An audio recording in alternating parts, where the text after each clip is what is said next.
ఇచ్చిన అన్నయ్య గారికి వందనాలన్న, పాస్టర్కి కూడా వందనాలు.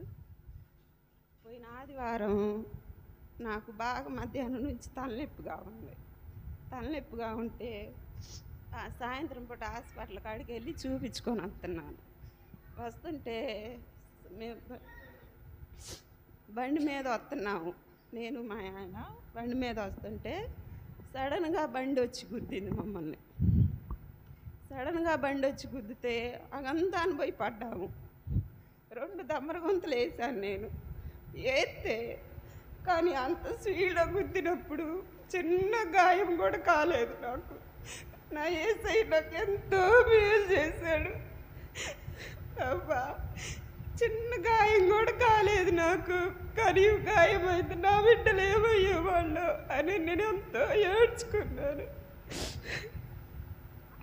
నా భర్త అయితే నన్ను పట్టుకురమ్మా, నీకేమన్నా అయితే మేమేమైపోయేవాళ్ళము, నీ పట్ల ఈ ప్రార్థనే నిన్ను కాపాడిస్తానని ఏడ్చాడు నా భర్త కూడా. ఇదే నాకు సాక్ష్యం. మీ అందరికీ వందనాలు.